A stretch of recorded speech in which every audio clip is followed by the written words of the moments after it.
Rebonjour pour celles et ceux que j'ai déjà croisés dans l'atelier précédent animé par Marius Bertolucci.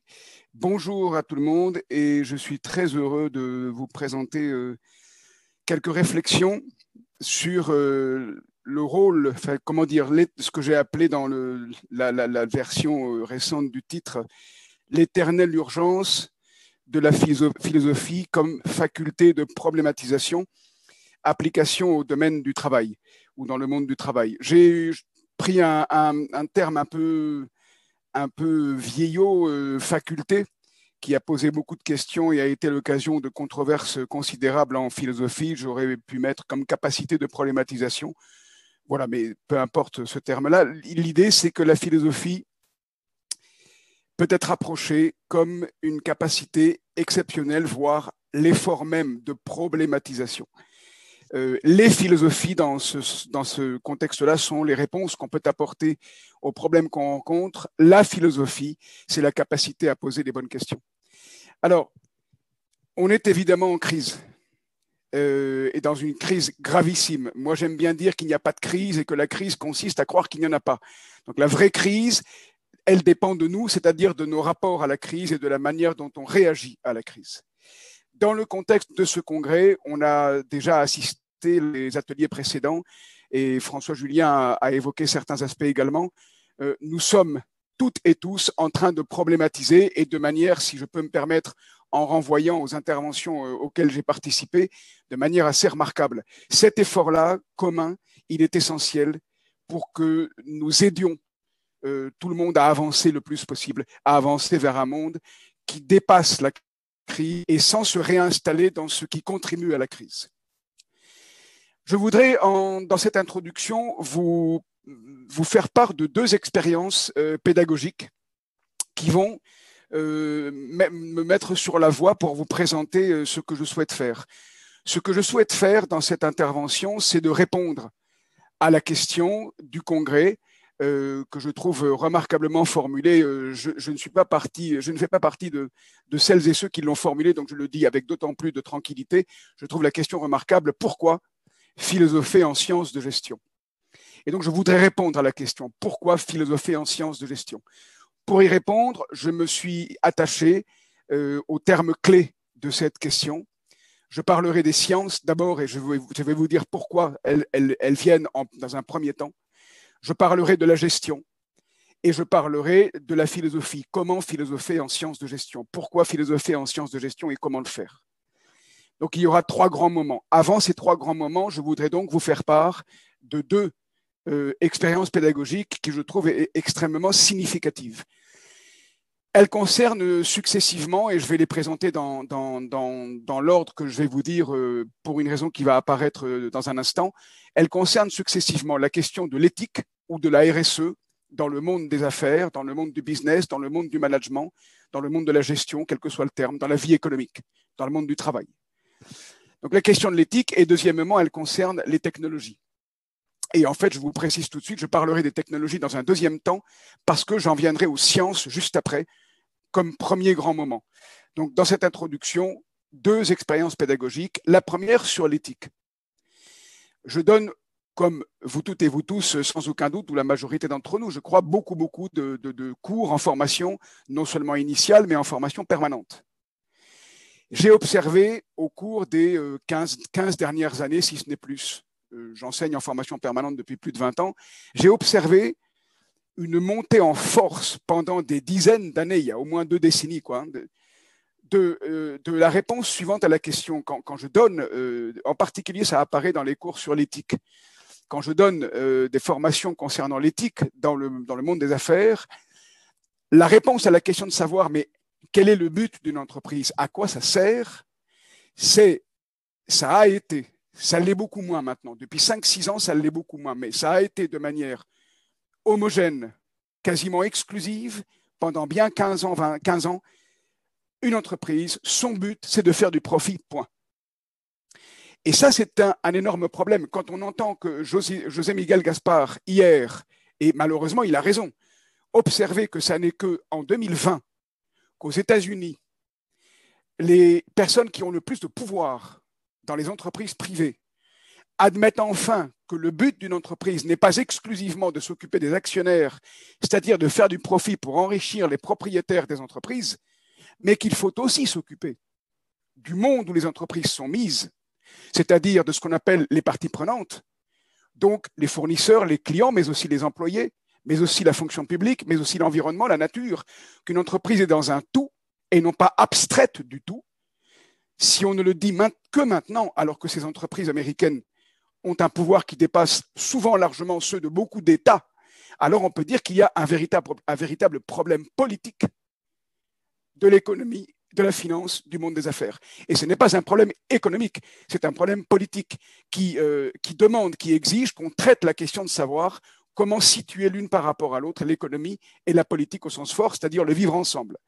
Donc, le premier point, c'est ça, c'est ce témoignage pédagogique, c'est que la difficulté, c'est que ce que je vous évoque est devenu une évidence telle et tellement partagée que ça n'était pas interrogé. Alors évidemment, une journée entière ou plusieurs à travailler sur l'éthique dans un cours de réflexion sur l'éthique et le monde des affaires a mené à problématiser ça. Mais en gros, le premier point fondamental dans cette expérience pédagogique, c'est d'observer que le monde entier, et si je dis le monde entier, c'est que j'enseigne en formation permanente au niveau international, et comme beaucoup d'entre nous pour le coup, et partout, on est envahi, on a été envahi, les crises successives nous réveillent, mais par cette présupposition tenue pour acquise, le monde économique a pour but d'augmenter son profit. D'où évidemment sa financiarisation radicale, la déchirure entre l'économie adossée au travail réel des personnes et la finance, et donc la perte de bon sens, la perte d'objectif. Premier point. Deuxième point, l'autre expérience pédagogique. J'enseigne auprès d'une entreprise qui fournit des systèmes automatiques embarqués pour l'aviation il y a à peu près 5 ans. Donc parmi différentes entreprises, etc. Et là, c'est une entreprise qui fournit en particulier Airbus pour des systèmes de pilotage automatique. Nous parlons de la négociation de situations urgentes dans les cockpits. On travaille sur la vigilance et à un moment, on en vient. C'est un public d'ingénieurs. À un moment, l'une des personnes présentes dans l'assistance me dit de toute façon, un jour, il n'y aura plus de pilotes dans les avions. Alors, pardon, excusez-moi, il y a pas mal de bruit, je crois, on a des micros qui... Peut-être on rééteint tous les micros et je remets en route le mien. Je ne sais pas quelle est la meilleure solution, Vanessa.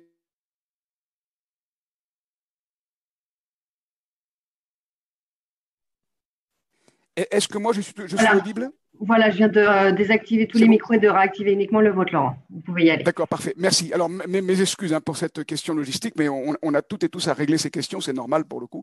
Donc, je reviens à ceci. Deuxième expérience pédagogique, c'est que l'un des ingénieurs, en discutant de la question de la sécurité en situation d'urgence et autres, dit « un jour, il n'y aura plus de pilotes dans les avions ». Et moi, je fais un peu le naïf, mais la question était aussi très, très naïve, de bon sens. Je dis « mais s'il n'y a pas de pilote, moi, j'y vais pas ».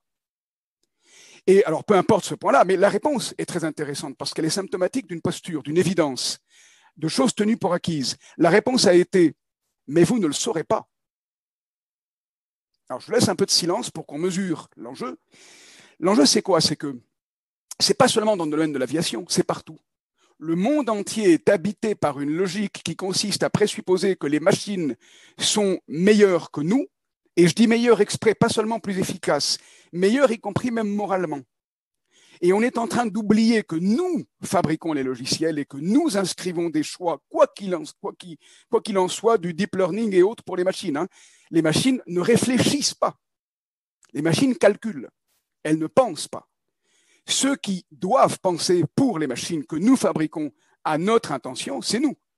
Mais là, on présuppose que les humains sont exclusivement faillibles, qu'il faut les éliminer des machines. La question, c'est jusqu'où ? Et surtout, certains humains, au travers des technologies qu'ils inventent, pensent pour nous.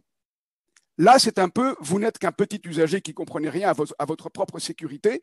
Nous allons fabriquer pour vous des logiciels qui vont garantir pour vous une sécurité totale, mais on ne vous dira pas qu'on enlève les humains des cockpits parce que nous savons que vous êtes psychologiquement vulnérables et donc on ne va surtout pas vous dire qu'on fait des choses pour vous. La posture de faire des choses pour les autres, en leur nom, en présupposant qu'on sait pour eux quel est leur bien. Comment ça s'appelle en philosophie politique classique? Ça s'appelle de la tyrannie. Et donc, il faut qu'on réfléchisse, et c'est urgent, au fait que, d'une part, on a un monde économique qui a été longtemps, et je vais y revenir, en particulier depuis l'effondrement du mur de Berlin, exclusivement orienté en vue de servir le profit d'entreprises privées, de plus en plus puissantes. D'autre part, des technologies dont ceux qui les fabriquent pensent de plus en plus et sont auto-convaincus, c'est une prophétie auto-réalisatrice, qu'il faut penser pour les autres. Et on le sait très bien, c'est une logique qui est très propre aux GAFAM en particulier, mais pas seulement du tout. Le problème est mondial. Donc mon propos n'est pas d'imputer une faute, c'est d'observer des problèmes. Ces deux expériences pédagogiques sont fondamentales dans la réflexion que je vais vous proposer. Pour moi, elles sont fondamentales. Je passe au développement des 3 points. Premièrement, les sciences. Il y aura, après, je vous rappelle, la gestion et enfin la philosophie. Les sciences, auxquelles s'adossent les technologies. 5 points. Premièrement, les sciences sont beaucoup plus modestes que les technologies qu'elles rendent possibles. Les technologies que les sciences rendent possibles, avec la complicité des usagers que nous sommes, et je me compte largement dedans, et le monde qui fabrique les technologies sont dans une présupposition de puissance et une évidence de présupposition de puissance extrêmement problématique. Et nous en jouons plus ou moins, encore une fois, je m'implique dedans, tous le jeu. Par la fascination où nous sommes à l'égard des technologies, par la fascination de leur puissance calculatrice, combinatoire. Et c'est normal, c'est fascinant, très bien. Mais nous oublions par là que nous sommes les auteurs des technologies. Et quand nous glissons, par exemple, dans des réflexions qui sont parfois exsangues par rapport à ce qu'il faudrait faire pour inscrire des logiciels de décision dans un véhicule autonome avant même qu'une situation se présente, en présupposant qu'on épuise le réel par une simple réflexion anticipée, nous sommes complices de ce processus. Les sciences, elles, il faut qu'on ait à l'esprit, elles ont connu une crise des fondements radicale, c'est le cas de le dire, au XXe siècle. Ça s'est manifesté, signal faible, mais pas si faible que cela, par les 23 problèmes de Hilbert en 1900. Ça s'est manifesté par l'émergence et l'explosion de la problématisation par la physique quantique de la connaissance de l'infiniment petit, en particulier avec la notion d'incertitude et d'observable. Ça s'est manifesté en mathématiques plus tard, en 1931 et 1933, avec le théorème d'incomplétude de Gödel. Ce qui est très intéressant, c'est que Gödel, tout le monde veut l'oublier. Einstein, personne, parce qu'il est gigantesquement symbolique du génie. Einstein disait « Je ne vais à Princeton que parce qu'il y a Kurt Gödel ». Gödel affirme dans son théorème d'incomplétude, à 2 reprises, qu'une théorie mathématique, si elle est complète, elle est incohérente. Si elle est cohérente, elle est incomplète. Je ne rentre pas dans le détail, on le fera peut-être dans la discussion. Qu'est-ce qu'on peut tirer comme leçon d'une crise des fondements des sciences que les sciences ont thématisé scientifiquement? C'est leur incomplétude, c'est-à-dire leur ancrage dans quelque chose qui ne peut pas être approché scientifiquement. Les sciences contemporaines, la connaissance contemporaine du monde est structurellement incomplète sur ce plan-là. Karl Popper, qui dit qu'une théorie n'est scientifique que si elle est falsifiable, a fondamentalement raison. Donc les sciences nous donnent un accès au réel tout relatif. Et les scientifiques le savent, qui sont bien plus humbles que le monde des technologies, qui est aussi le monde de la société auquel nous appartenons, vous et moi. Ça, c'est le premier point. Deuxièmement, les sciences sont pourtant inséparables des technologies. Donc elles sont beaucoup plus humbles que les technologies qu'elles rendent possibles, par la physique quantique en particulier, mais pas seulement. Mais elles sont inséparables des technologies. J'en veux pour témoignage quelque chose que nous connaissons tous. Descartes, il a été évoqué à plusieurs reprises déjà dans quelques communications. Évidemment, Descartes, dans cette affirmation si connue, Descartes dit dans le discours de la méthode, nous allons devenir comme maîtres et possesseurs de la nature, grâce à une nouvelle manière de faire les sciences, qui est calquée sur les métiers de nos artisans. Il y a un point sur lequel François Julien n'a pas insisté hier, parce que ce n'est pas sa préoccupation première, mais il l'a évoqué quand même. En Occident, avant de recomparer ou de mettre en tension l'Occident avec l'Extrême-Orient qu'est la Chine, il faut regarder l'Occident avec l'Occident. Et en Occident, il s'est passé quelque chose qui concerne le monde entier, pas seulement l'Occident. C'est un événement qu'on pourrait qualifier, en traduisant Heidegger comme cela se fait de manière classique maintenant, un événement qui n'est pas seulement historique, à comprendre comme tous les autres, mais il est historial, c'est-à-dire il fait date pour l'histoire de l'humanité, ou l'histoire de l'être. Voilà. Cet événement, c'est qu'à la Renaissance, au moment de Descartes, etc., la Renaissance, j'entends au sens large du basculement d'un monde ancien au monde moderne qui est le nôtre. Il y a une décision qui est prise, c'est de répondre oui à deux questions qui ont depuis toujours été posées par l'humanité entière. Deux questions qui sont, la nature étant tellement dure, menaçante, inquiétante, violente, injuste, les deux questions qui sont, ah mais est-ce qu'il est possible que l'humanité se retourne contre la nature et la maîtrise, la domestique, la contrôle, parce qu'elle est effrayante, les naissances y sont inégales, on y tombe régulièrement malade et on y meurt toujours. Comme programme, c'est pas top, c'est pas excellent formulé comme ça. Eh bien, tout le monde s'est demandé ça, toutes les civilisations. La plupart des civilisations, quasiment toutes, ont répondu, même pas en rêve, l'humanité ne peut pas se retourner contre la nature et la maîtriser, c'est impossible. Et puis il y a quelques cultures, dont le judaïsme, qui est une des racines de l'Occident, qui ont répondu, si, ça serait possible. L'homme dominera sur les plantes et les bêtes, par exemple, dans la Genèse. Ça serait possible. Et deuxième question, du coup, quand on dit, mais c'est peut-être possible, mais est-ce qu'il le faut? Est-ce que c'est éthique? Est-ce que c'est bien? Et la réponse est non. Et très clairement, dans la Genèse, la réponse est non. Les premiers à avoir répondu, oui, c'est possible, et c'est bien, on va donc le faire, ce sont les humanistes à la Renaissance, et Descartes par excellence. Le propos n'est pas de leur jeter la pierre du tout, parce que ce qu'ils ont décidé nous sert, nous a servi, nous a fait croître, et pas nous seulement l'Occident, du tout. Au travers malheureusement de la violence des colonisations, parce que les sciences et les techniques, c'est là où Julien a évoqué ce moment singulier de l'histoire de l'humanité, les sciences et les techniques ont rendu l'Occident extraordinairement puissant par les industries, par l'agriculture et l'irrigation, par la médecine, mais aussi malheureusement par les armes. Et donc l'Occident s'est imposé partout. C'est ça la première étape de la mondialisation, c'est l'universalisation d'une culture du contrôle. Que ce soit de manière consentie ou par la violence, on ne le sait que trop. Les colonisations, etc.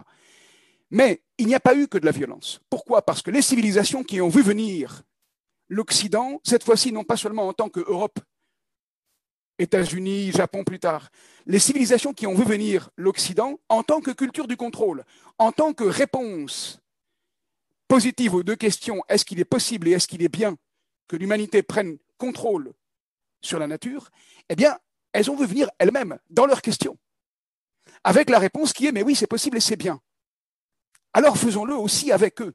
En gros, la Terre entière s'est mise en demeure, comme dit Heidegger, d'arraisonner la nature, de maîtriser la nature, humaine et non humaine.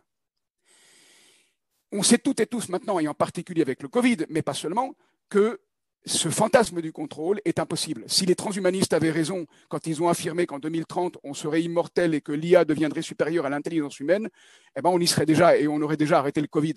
C'est une absurdité. Voilà, ça c'est une opinion. Mais je ne suis pas ici en train de proposer un propos scientifique au sens moderne du terme. Et donc, en gros, on ne maîtrise pas tout. Et puis, il y a des gens, il y a des civilisations qui ne veulent pas qu'on maîtrise tout, qui sont en tension par rapport à cette culture du contrôle, qui veulent vivre autrement. Et y compris maintenant en Occident, et on l'a entendu dans pas mal de communications, nous voulons vivre autrement. Et nous voyons bien que l'évolution du monde ne nous conduit pas nécessairement vers un bien, mais plutôt vers une forme d'impasse, comme le dit Renaud Vigne.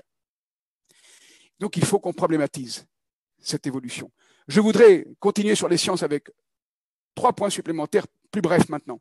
J'attire votre attention sur un prédécesseur extraordinairement important de Descartes, qui dit à sa façon la même chose que Descartes. Descartes dit « Nous allons devenir comme maîtres et possesseurs de la nature ». Machiavel dit dans Le Prince, chapitre 25, « Il faut battre et heurter la fortune. C'est ainsi qu'elle se laisse faire. Et donc il faut maîtriser le hasard. » Dans ce même ouvrage capital qu'est Le Prince, qui n'est pas seulement un ouvrage de philosophie politique, mais qui est un ouvrage d'épistémologie, au sens de Léo Strauss commentant Machiavel dans Pensée sur Machiavel, ouvrage que je recommande vivement. Léo Strauss attire l'attention dans Pensée sur Machiavel sur le chapitre 18 et sur un extrait du chapitre 18 où Machiavel dit ceci. Les hommes, in universali, universellement, jugent plutôt aux yeux qu'aux mains, car tout le monde peut voir, mais comprendre bien peu. Je vous la refais parce qu'elle est capitale. Les hommes jugent plutôt aux yeux qu'aux mains, car tout le monde peut voir, mais comprendre bien peu. Ça veut dire quoi? Tout le monde peut voir, c'est la même attaque que celle de Descartes contre la philosophie spéculative. La philosophie spéculative qu'on enseigne dans les écoles au sens de Descartes, c'est la philosophie qui met au sommet de la connaissance la théoria, la vue, la contemplation, la connaissance du tout et l'identification de l'homme au dieu grec, au sens du dieu d'Aristote, au moment de la contemplation. Et donc, Machiavel dit, les hommes jugent plutôt aux yeux communs car tout le monde peut voir, mais comprendre bien peu. Il dit, les anciens qui abordent la connaissance avec le sens de la vue, il faut les dépasser. Ce n'est pas de la vraie connaissance. La vraie connaissance se fera désormais non pas à l'aide de l'organe des yeux, mais à l'aide des mains. C'est en manipulant le réel, qu'il soit humain ou non humain, qu'on va connaître. C'est ça la base des sciences et des techniques modernes. Les sciences modernes sont inséparables des techniques parce qu'elles sont destinées à transformer le réel en vue de l'améliorer, comme le veulent les transhumanistes, en vue de le domestiquer, en vue de l'apprivoiser, pour le rendre humain, en vue de l'humaniser. L'intention initiale, elle est fondamentalement humaniste au meilleur sens du terme. Les effets sont dévastateurs.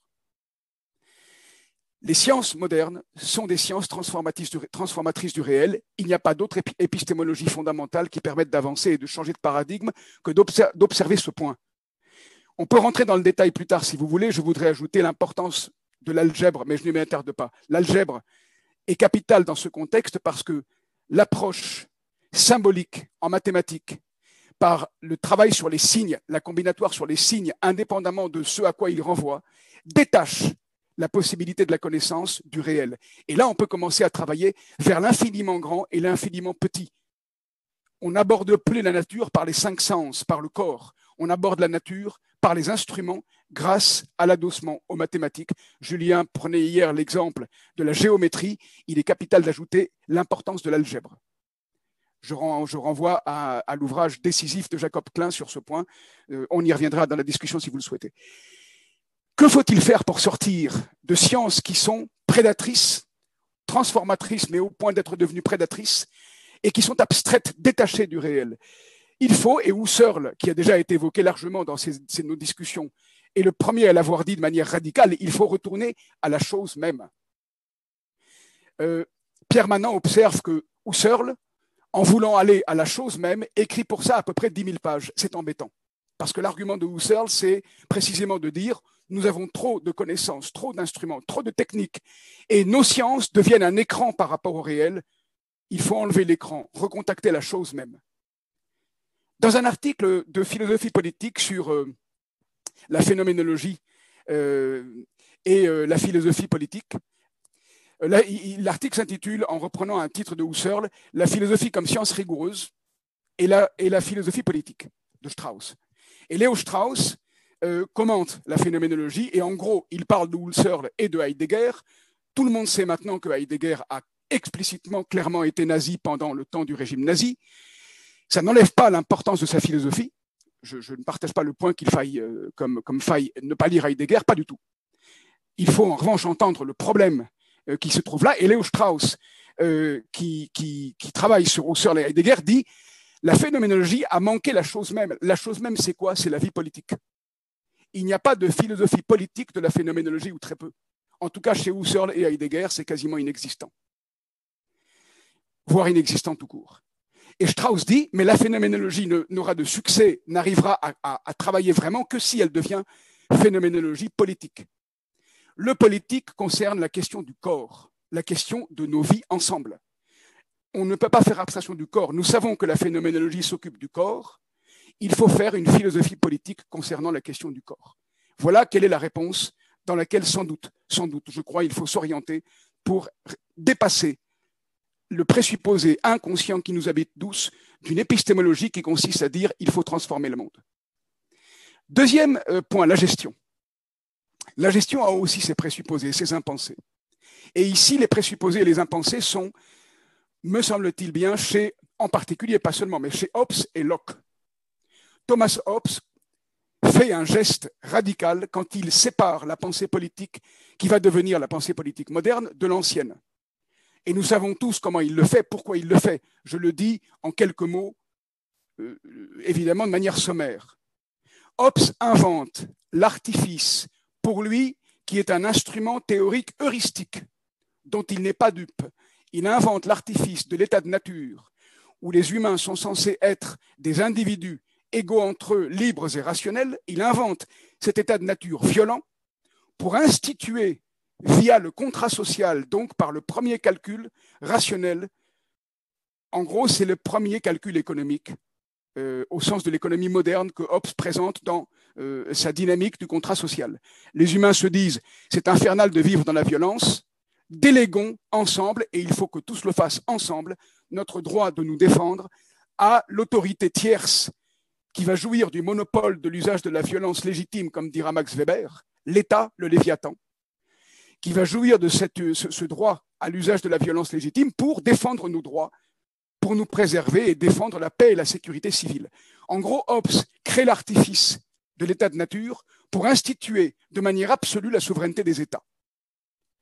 Et pourquoi est-ce qu'il fait ça? Parce qu'il vit en pleine guerre civile en Angleterre, l'époque de Cromwell, la violence entre le Parlement et le roi, et il dit, et la philosophie politique le dit depuis toujours, la plus grande violence, depuis Thucydide en particulier, la plus grande violence que puissent connaître les humains, c'est les guerres civiles, c'est les guerres entre frères et sœurs, c'est les guerres de communautés avec elles-mêmes. Les guerres avec les autres communautés sont réputées inévitables et entre guillemets normales. Les guerres au sein d'une communauté sont insupportables. Il faut éviter les guerres civiles. Et Hobbes dit, la philosophie politique, jusqu'ici, n'a pas réussi à empêcher les guerres civiles. J'institue la vraie pensée politique. Et la vraie pensée politique, qui va être la pensée politique moderne à partir de Hobbes, c'est la pensée d'une souveraineté absolue des États. Et l'argument de Hobbes, c'est de dire, si on fait connaître que les États sont formés par un contrat social, donc à partir des peuples, alors il devient fondamentalement illégitime de se retourner contre les États. Et donc, une souveraineté absolue des États qui garantit la durabilité totale des États, leur permanence, et donc la paix et la sécurité civile, quitte à ce que ce soit sous forme d'oppression, c'est un mal nécessaire. Donc, quel que soit le coût de la stabilité, eh bien, il faut la stabilité. Voilà l'intention de Hobbes. Le problème de Hobbes, c'est que juste après lui est venu John Locke. Et John Locke a pris très au sérieux Hobbes, mais il a pris au sérieux son anthropologie. Et Locke, lui, il dit, ça n'est pas un artifice que les humains sont égaux entre eux, libres, rationnels, et ce sont des individus. Et Locke va dire, l'État n'a comme rôle que de préserver la propriété privée des individus, qui est l'existence objective de chaque personne. Alors, il y a plein de problèmes résultant de cette affirmation, mais peu importe, ce n'est pas mon objet ici.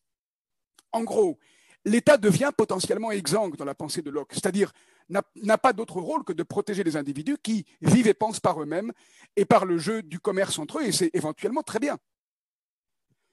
Là où je veux en venir, c'est que la conséquence culturelle de cette tension Hobbes-Locke est devenue avec le temps une radicalisation des absolutismes d'un côté dans l'histoire de l'Occident et du monde depuis l'avènement de cette culture moderne du rapport à la pensée politique. Donc d'un côté, une exacerbation du côté collectif dont on pense qu'il faut qu'il y ait un règne absolu des États, etc., quels que soient les régimes. Le nazisme a été largement évoqué jusqu'ici, on peut ajouter évidemment les communismes, et on peut ajouter maintenant les islamismes, ou l'islamisme y compris radical. Et de l'autre côté, il y a un libéralisme progressivement forcené, je vais y venir dans un point suivant, qui consiste à dire, au fond, à la limite, il n'y a pas d'État, c'est au fond de l'anarchie au sens fort. Anarché, l'absence de pouvoir. Et l'un des problèmes du libéralisme contemporain, c'est qu'on présuppose d'ailleurs que nous sommes tous d'emblée égaux les uns aux autres, libres et rationnels, et nous oublions que pour devenir égaux, il faut au moins, à tout le moins, en avoir les moyens. Il faut à tout le moins en avoir les moyens. Toujours est-il que l'histoire du monde entier peut se lire, je crois, au travers d'une extrémisation de cette tension. Le mot n'est pas joli, mais j'espère qu'il dit ce que je tente de dire, une radicalisation des extrêmes entre une pensée collective absolutiste ou des pensées collectives absolutistes d'un côté et des pensées individualistes radicales de l'autre. Cette déchirure entre individus et collectifs, très contemporaine, elle s'exprime depuis l'effondrement du mur de Berlin par, d'un côté, le capitalisme, avec cette fameuse affirmation qui a déjà été évoquée hier, qu'il n'y a pas d'alternative, que Margaret Thatcher en particulier avait popularisé. There is no alternative. Il n'y a que ce monde-là. Et depuis l'effondrement du mur de Berlin, c'est bien ça. Il n'y a que ce monde-là. Et que le monde du profit, tout court. Donc des actionnaires.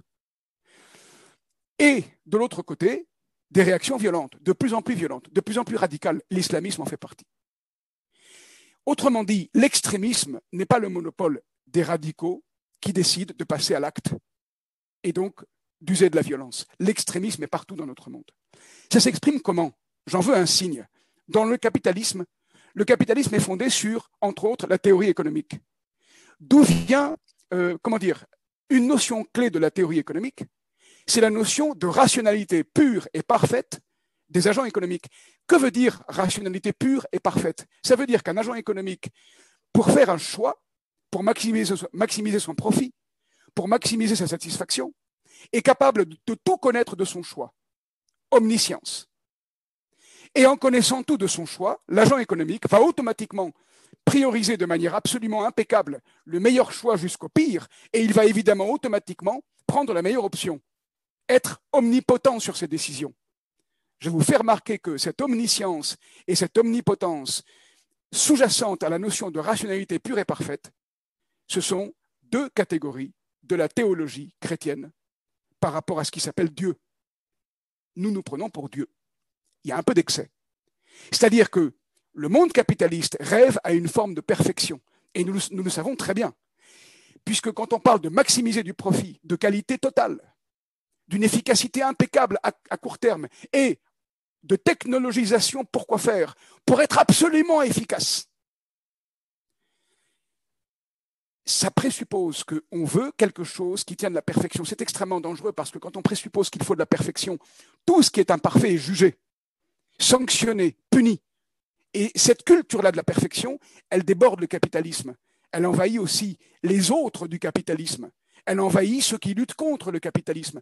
Tout le monde voudrait être parfait, qu'on soit terroriste ou qu'on soit actionnaire d'une entreprise. J'exagère le propos, c'est pour nous faire réfléchir. Camus avait anticipé ça, ce problème. Camus avait anticipé dans L'Homme révolté. Quand il affirme sa thèse selon laquelle toutes les grandes révolutions ont conduit à des terrorismes d'État. Mon argument ici est qu'il faut se méfier. Le capitalisme fait partie d'une grande révolution. Le capitalisme partage avec les révolutions communistes, nazis, etc. Et là, on rejoint Chapoutot sur les origines troubles du nazisme contemporain. Mais le capitalisme partage un problème de fond.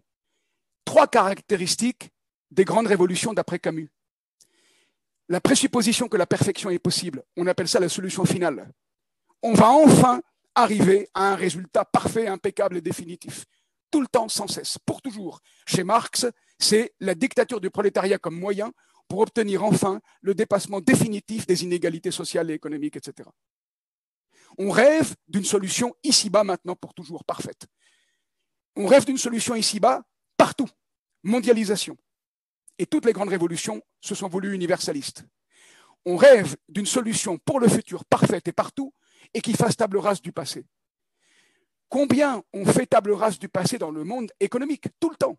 Dès qu'on parle du changement, il faut absolument éliminer le passé. Ces 3 caractéristiques, le capitalisme les partage avec le communisme et le nazisme. Il faut en sortir. Et il faut en sortir comment? En redécouvrant le sens du lien. Qu'est-ce qui est en jeu dans l'anthropologie qui n'était chez Hobbes que heuristique, mais qui est devenue comme tenue pour acquise et qui nous met tous en guerre les uns contre les autres? Qu'est-ce qui est en jeu? C'est la méfiance. L'anthropologie qui présuppose que nous ne sommes que des individus libres, égaux entre nous et rationnels, c'est des individus en guerre les uns contre les autres. Nous sommes dans la méfiance, dans l'extrémisme, qu'on le veuille ou non. Nous ne sommes pas coupables, mais nous sommes responsables de le comprendre et d'en sortir. Il est capital que nous réapprenions le sens de la relation, le sens de la défaillance et le sens de la douceur. Quand Hobbes s'oppose à la pensée classique, il s'oppose en particulier à Aristote, et Aristote affirme que l'homme, l'humanité, femme et homme, est animal politique, et que la première entité de la collectivité, du collectif, c'est la famille. Alors évidemment, parler de famille hétérosexuelle féconde est dépassé du point de vue culturel, du point de vue intellectuel, mais pas du tout du point de vue pratique.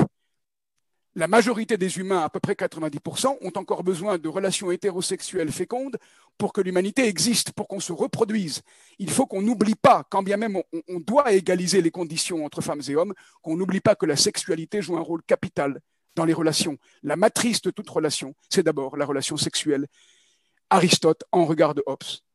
Mais ensuite, il faut comprendre ceci dans un horizon qui est maintenant le nôtre. Donc, il fallait, pour dépasser les sciences, la posture scientifique contemporaine, développer une phénoménologie du corps qui passe par une phénoménologie politique, et cette phénoménologie doit passer par une compréhension, une appréhension des sexualités, comme sans doute ça n'a pas beaucoup été fait jusqu'ici. Peut-être à l'exclusion, on revient à Julien, du monde du taoïsme. Troisième étape, la philosophie. Comment philosopher en sciences de gestion? Pourquoi philosopher et comment philosopher en sciences de gestion? Je m'aperçois que j'ai plus de temps que je craignais, donc j'allais un peu vite pour être sûr de pouvoir vous dire l'ensemble de mon propos, et nous allons largement avoir le temps de parler. Après que j'aurai fini, j'aurai terminé sans doute avant l'heure qui m'est impartie. Ce qui est très bien, ça donnera l'occasion à nos échanges. Je voudrais poser la question maintenant, comment philosopher en sciences de gestion? Pour aller vers la réponse, et du coup je vais aller plus lentement maintenant, m'apercevant que j'ai le temps qu'il faut. Pour aller vers la réponse, je trouve essentiel, très efficace, de passer par une observation extrêmement simple, que je travaille régulièrement dans le monde économique, auprès d'entreprises, etc. Parce que c'est extrêmement utile, et ça va nous faire rejoindre, vous allez voir, des éléments fondamentaux concernant la philosophie. Il faut passer pour ceci par la notion d'apprentissage, et d'apprentissage de quelque compétence que ce soit. Quand je vais parler de compétences ici, ce n'est pas du tout seulement de compétences techniques, manuelles, c'est aussi de compétences intellectuelles, mais c'est aussi de savoir vivre, au sens où on apprend à vivre. Donc tout ce que nous apprenons, je vais parler de tout ce que nous apprenons. Et je voudrais passer par quelque chose d'extrêmement trivial que nous connaissons tous, qui est ceci. Que la réponse fondamentale à la question de savoir, comment est-ce qu'on peut savoir que nous savons faire quelque chose? Quel est le signe qui peut nous garantir qu'on sait faire quelque chose? Quoi que ce soit. C'est qu'on est à un degré tel de maîtrise de ce que l'on sait faire, parler sa propre langue, manger, faire tourner un ordinateur, faire un audit comptable, être un ingénieur qui élabore des systèmes des systèmes embarqués pour l'aviation, tout. On est excellent quand on n'a plus besoin de penser à ce que l'on fait pour le faire. Quand on a tellement fait la chose, qu'on l'a incorporée, qu'on a tellement réfléchi, qu'on a tellement répété, qu'on a tellement mis en pratique, qu'on finit par devenir ce que l'on fait. Il a été question dans quelques ateliers déjà de l'humanité comme manque. Nous sommes un manque, au sens où notre corps, notre être est vide. Aristote définit non seulement l'homme comme animal politique, mais également, et c'est plus drôle à dire, comme animal débile. Or, débile au sens où nous sommes faibles, mais aussi imbéciles éventuellement, on va y venir tout à l'heure. Mais nous sommes faibles, c'est-à-dire nous sommes dotés d'une mémoire biologique infiniment moindre que celle des animaux. Nous en avons, sinon nous ne prendrions pas naissance. Mais nous n'avons pas ce que les animaux ont, qu'on appelait auparavant il y a longtemps l'instinct, qu'on peut encore utiliser peut-être pour eux, mais nous avons un peu d'instinct. L'instinct, c'est l'autre nom pour la mémoire biologique. Nos corps sont également mécaniquement, matériellement, si je puis dire, extrêmement vulnérables. Nous n'avons pas les crocs, les fourrures pour nous défendre, les griffes. Nous avons un corps complètement vulnérable. La vulnérabilité matérielle de nos corps, la vulnérabilité, on pourrait dire peut-être spirituelle ou morale de nos âmes, elles sont concomitantes. Et donc nous avons besoin d'apprendre. Donc nous apprenons tout. Nous apprenons tout depuis notre enfance. Et nous devenons ce que nous apprenons. Si ce que nous apprenons devient réflexeux, alors nous devenons ce que nous apprenons. Nous incorporons ce que nous apprenons. Nous sommes ce que nous avons appris. Et comme l'apprentissage a lieu toute la vie, de manière plus ou moins flexible, eh bien, nous devenons sans cesse ce que nous apprenons. L'enjeu dans mon propos ici, c'est que ce que nous apprenons devient inconscient. Nous sommes adossés, posés sur ce que nous apprenons. Ce que nous apprenons et que nous maîtrisons au point que ça devienne un réflexeux, nous n'y pensons plus, donc nous n'y réfléchissons plus, donc ça devient inconscient, et en plus, c'est le sol sur lequel nous sommes posés. Donc, avec nos pieds, avec notre existence pratique de tous les jours, nous avons une tendance supplémentaire à nous cacher la base sur laquelle nous sommes posés. Ça veut dire qu'il y a deux raisons pour lesquelles nous sommes constamment dans un angle mort et inconscients de nous-mêmes. C'est que ce que nous savons faire, nous n'y pensons plus, et qu'en plus, nous sommes posés dessus. Il faut se lever tôt pour réfléchir. Quand Héraclite dit des humains, des hommes, au sens générique, que ce sont des endormis, c'est nous, tous les jours. Nous dormons tous les jours. Alexandre Kojève le dit autrement, il dit « Nous ne réfléchissons que 1% de notre temps.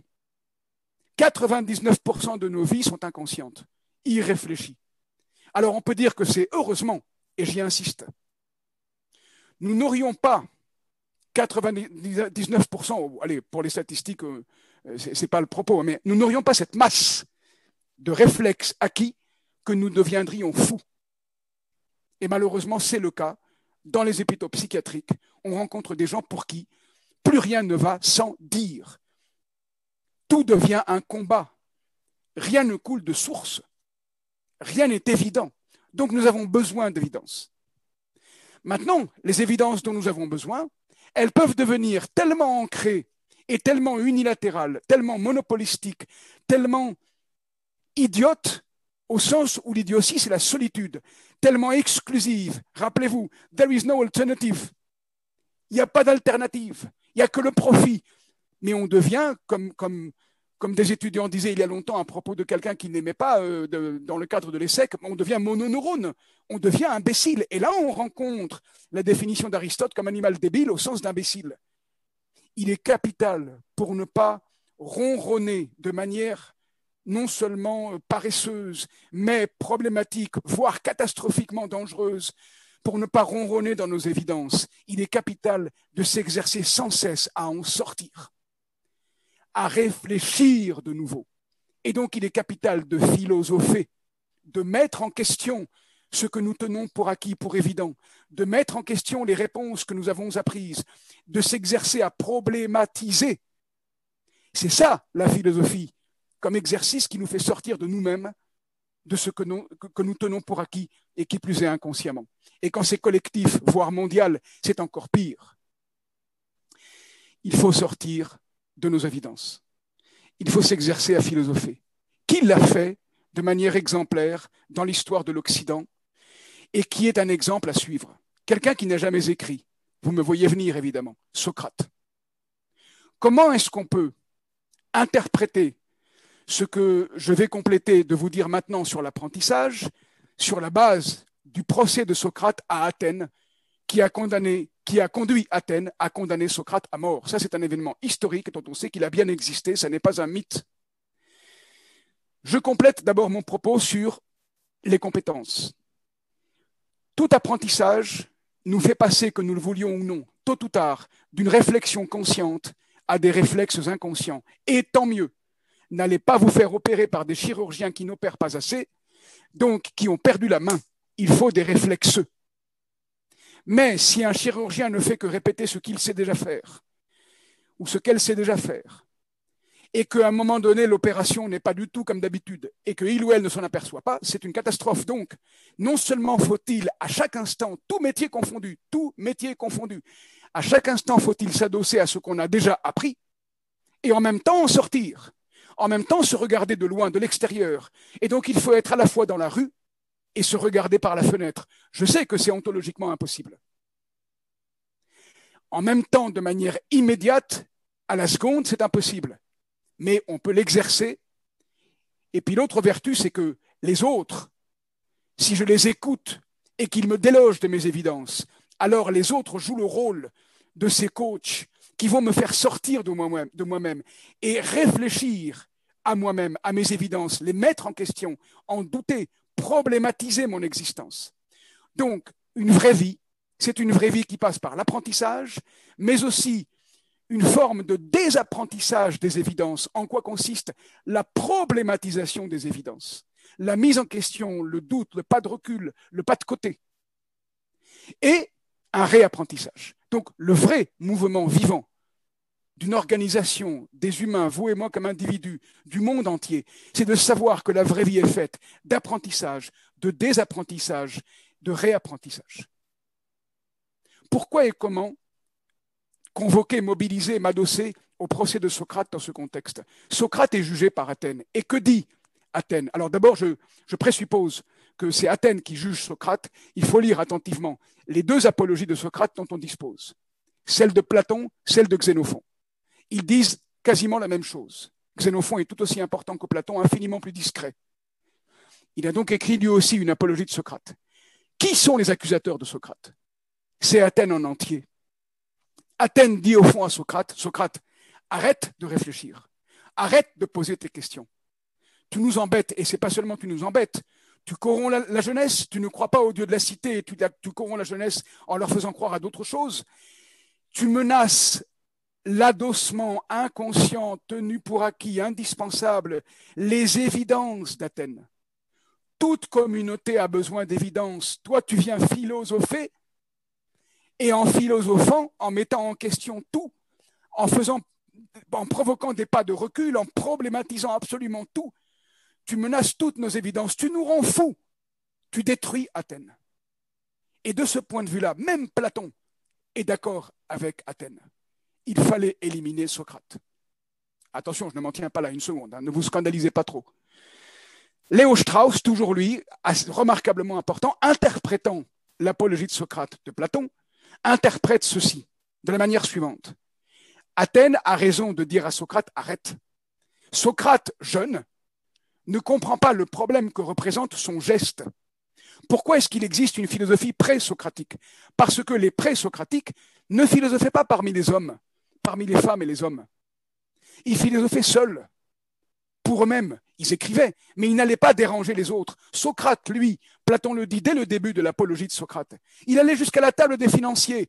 En fait, la première société de philosophie des sciences de gestion s'appelle Socrate. Merci aux fondateurs, les 4 fondateurs de la SPSG. Ils vont à la table des financiers. Méfiance, essayons de ne pas nous faire couper la tête. Mais en tout cas, Socrate fait descendre la philosophie dans la cité. Et il ne sait pas que ça pose un problème politique. Et Léo Strauss interprète en disant « Il y a une tension, sans doute ontologique, indépassable, entre le politique et la philosophie. » Et on peut traduire entre l'évidence du collectif et le désir de penser librement, seul. Il y a une tension entre le collectif et l'individu en tant que tension entre le politique et la philosophie, entre les évidences tenues pour acquises et la réflexion, entre les réflexes et la réflexion. Mais si c'est vrai ce que je vous dis en traduisant que la tension Athènes-Socrate, c'est une tension collectif-individu qui est compréhensible comme une tension réflexe-réflexion, cette tension n'est pas seulement entre la cité et l'homme, elle est interne à chacune et chacun de nous. Et elle se joue au niveau mondial tout autant. De ce point de vue-là, on doit rejoindre la pensée de la complexité. Le plus petit et le plus grand présentent les mêmes problèmes. En nous-mêmes, il y a un ou une Socrate. En nous-mêmes, il y a un ou une Athènes. Comment on peut le formuler? Il nous est arrivé, je suis sûr, à toutes et tous, tôt ou tard, d'être menacés par les autres, d'être exclus par les autres, parce qu'on ne pense pas comme les autres. Et il nous est arrivé tôt ou tard de penser avec d'autres que un tel ou une telle réfléchit de manière décidément par trop différente de nous, et il ou elle est un peu fou ou folle ou imbécile ou méchant ou idiot, et donc on l'exclut. Socrate en nous, c'est le goût de la pensée libre, vivante, la réflexion. Athènes en nous, c'est l'adossement à nos réflexes, à nos évidences, et partagé avec d'autres éventuellement. Et on l'oublie. Et nous sommes tous cette tension. Comme cette tension entre Socrate et Athènes peut être interprétée comme une tension entre le corps, la vie du corps politique, Athènes, et l'âme, la réflexion de l'âme qui a vu les idées, Socrate. Eh bien, la tension Athènes-Socrate, c'est la tension, le corps et l'âme. Nous revoilà reconduits à la question du corps et de l'âme, et qui nous concerne toutes et tous. Le dépassement du problème des évidences que sont devenus le libéralisme. Ce n'est pas le libéralisme à quoi j'en ai. C'est son homogénéité et l'absence de réflexion où nous sommes par rapport à ces présupposés fondamentaux. Le dépassement du libéralisme, le dépassement d'une posture qui se rapporte à la connaissance de manière à la fois prédatrice et abstraite, qui est utile, mais qu'il faut circonscrire. Le dépassement de ces deux limites fondamentales. La philosophie peut aider à le faire, à nous faire passer au-delà, et pour nous aider à dépasser la crise, en nous faisant réfléchir, et ça passe par une phénoménologie des corps qui s'intéresse à la sexualité, ça passe par une phénoménologie des sexualités. Il est capital de réapprendre la relation, la défaillance et la douceur, en s'intéressant au corps politique, en dépassant les extrémismes dans lesquels nous sommes pour penser la question du rapport entre le collectif et l'individu. Il faut le faire en réfléchissant aux relations entre la pensée et l'action, en passant par le prisme des rapports entre ce qu'on appelle l'âme et le corps, et en réfléchissant à ce que veulent dire les sexualités. Je crois que ça n'a pas encore été fait dans cette perspective. Évidemment, les études de genre sont capitales, et il existe quelques efforts en direction d'une ontologie de la sexualité. Il faut élaborer une phénoménologie des sexualités si on admet que le premier lien, matrice de tous les liens, c'est le lien hétérosexuel, quoi qu'on en ait du dépassement, évidemment, de la domination des femmes par les hommes. Merci à vous, je suis à vos dispositions et j'espère que je n'ai pas parlé en me précipitant trop, craignant de ne pas avoir le temps. On a maintenant plus qu'une demi-heure, on a 40 bonnes minutes pour discuter ensemble.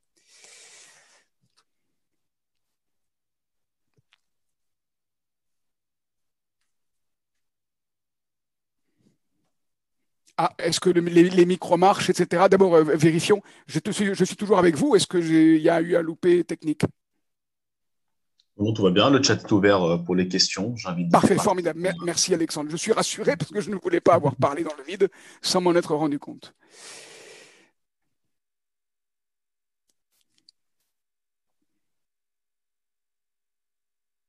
Les questions peuvent être des scandales et autres. Hein. Ouvrons les échanges, là, pour le coup. Alors, j'ai une question de Mathias Naudin. Mathias, je vous écoute. Oui, rebonjour et mille merci pour cette très belle intervention. Alors, merci et parlez bien fort. Hein. Mon micro n'est pas très fort, pas très bon. Je vais mettre mon micro bien devant moi. Ah ben, impeccable. Ouais, merci beaucoup pour votre très très bonne intervention et voilà, il y avait plein de résonances, c'était vraiment fantastique. Alors permettez-moi de vous dire, je partage en vous écoutant hier, je me disais mais j'ai plus rien à dire, donc allez-y. Non, au contraire, ça se complète très bien. Alors oui, il y a beaucoup de choses qui sont en phase et plein de points qui se rejoignent. Ma question était plus sur ce cas pédagogique, cette situation que je rencontre aussi tout à fait, qui consiste à poser la question aux étudiants de savoir quel est l'objectif d'une entreprise et répondre à faire du profit. Et à trouver dans la réponse de la RSE, ou en tout cas dans l'intégration des intérêts des parties prenantes, une piste possible. Et je crains que non. Enfin, il y avait eu ce débat entre Friedman et Carroll dans les années 70 sur justement la finalité d'une entreprise. Donc ça remonte déjà un petit peu. Et de ce débat-là était sorti Freeman de son chapeau avec la théorie des parties prenantes. Et qui écartait toutes les questions philosophiques d'ailleurs. C'est un peu de ce que j'ai compris, c'est un petit peu vraiment son laïus. Et je crains vraiment que la réponse des parties prenantes et la réponse de la RSE nous maintiennent dans nos évidences et n'apportent aucune réponse pour la simple et bonne raison qu'on reste dans le calcul intéressé, on reste dans le calcul d'intérêt, on reste dans l'instrumentalisation d'autrui, on reste dans l'image, on reste dans la projection. En fait, on reste dans la matrice de nos évidences, on reste dans la matrice du management. Et à ce titre, c'est typiquement le type de réponse qui n'apporte aucun élément et qui nous donne l'illusion qu'on réfléchit, qui nous donne l'illusion qu'on fait quelque chose alors qu'on ne fait rien et on s'enferme encore plus. Voilà, alors, Marius Bertolucci va rire de nouveau parce que je vais vous répéter ce que je vous ai dit hier. Si vous avez raison, Mathias, vous m'effrayez totalement. Et je suis moins pessimiste que vous. Mais je partage quand même votre inquiétude. C'est-à-dire, et vous allez voir que je vais être avec vous complètement, peut-être même un peu plus. Non, remarquez, je ne serai pas plus royaliste que le roi dans l'argument que je vais vous donner. Le roi est en vous, mais vous allez voir. Je partage votre avis. Pourquoi? Parce que quand on développe tout un vocabulaire saturé de bonne conscience, qui dit ouais, maintenant on s'occupe, alors excusez-moi, je le mime un peu trop, mais on s'occupe des parties prenantes, on fait du care aux États-Unis, on est dans la durabilité du développement, on est dans l'éthique, on s'en boursoufle complètement l'être et on en parle et ça fait des tas de bruit partout. C'est évidemment du greenwashing. Et le greenwashing, ce qu'il a de pire, c'est qu'il donne bonne conscience. Donc on peut continuer à faire des choses inacceptables en clamant qu'on fait des choses merveilleuses. Et donc ça, c'est très grave. Et là, je crois que je suis un disciple de Naudin. Nous sommes bien d'accord, il me semble, sur ce plan-là. Maintenant, il n'y a pas que de la mauvaise foi. Il n'y a pas que du formalisme. Il n'y a pas que du mensonge. Il n'y a pas que de l'erreur. Ça n'est pas que du simulacre. Il y a d'authentiques préoccupations. Mais du coup, la question devient comment on fait pour, au cœur d'un monde atroce, et je m'excuse de vous le redire, mais tel que vous le décrivez, c'est infernal. On est fichu, quoi. Alors j'exagère, hein, mais c'est peut-être qu'on réagira, qu'on aura d'autres échanges sur ce point-là, sur votre description de l'état du monde. Mais moi, je suis moins pessimiste que vous, pour une raison très simple que je trouve intéressant de vous évoquer dès maintenant à tout le monde. Hein. C'est être pessimiste ou optimiste n'a aucun sens. Et pourquoi? Parce qu'on ne connaît pas le futur. Personne ne connaît le futur. Si on prend au sérieux Hannah Arendt, qui parle, qui dit dans la condition de l'homme moderne que le futur est infigurable, et qu'elle prend comme exemple de l'infigurable, de l'inconnaissable, de l'incertain au sens de Frank Knight, c'est-à-dire de l'inimaginable, donc de l'inconcevable. Nos enfants, ça veut dire que nous avons été de l'infigurable pour nos parents. Eh bien, tous les experts qui prétendent être des sachants à l'égard du futur, il faut surtout ne pas les écouter. Les experts qui réfléchissent au futur, qui font de la prospective, qui font des essais de scénarii, qui se demandent, compte tenu des inerties contemporaines venant du passé, vers quoi allons-nous? Ça a du sens. Mais quand on dit le futur est fichu ou quand on dit le futur est merveilleux, mes excuses de m'exprimer trivialement, c'est pour bien marquer les cœurs et les esprits, c'est du flan, ça ne veut rien dire. Parce que le futur, on ne le connaît pas pour une raison très simple. Il n'existe pas encore. Comment voulez-vous connaître quelque chose qui n'existe pas? Ce que nous pouvons projeter, c'est des tendances d'événements assez inertes pour qu'on puisse supposer qu'ils vont durer un certain temps. Donc, on peut malheureusement déduire des conditions actuelles de l'évolution du climat que si on ne réagit pas, il y a sans doute de très gros problèmes qui vont nous venir sur le nez, qui sont déjà en route. Mais peut survenir du futur, peuvent survenir des choses bien pires encore.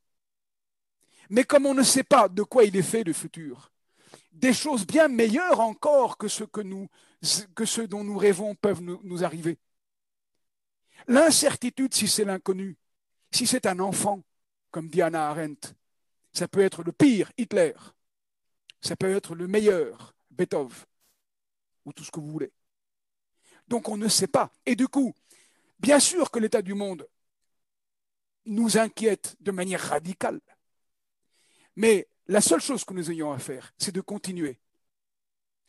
Que sera, sera, peu importe ce qu'il advient. Chacune et chacun de nous, que nous fassions ce que nous avons à faire au mieux, tel que nous le croyons. Et si nous nous trompons, laissons-nous détromper par les autres. Et je crois que des situations, des congrès comme le nôtre, font partie de cet effort de problématisation commune. Et je suis ravi, Mathias, de notre échange. Pour moi, ça fait partie de cet effort-là. Voilà, mes excuses, j'étais un peu long, mais je trouve votre intervention tout à fait importante, bien sûr. Est-ce que je peux me permettre de juste rajouter un quart de mot? Je suis demandé à Alexandre Iskandar, c'est lui le patron de notre discussion. 30 secondes. Entendu. Allez.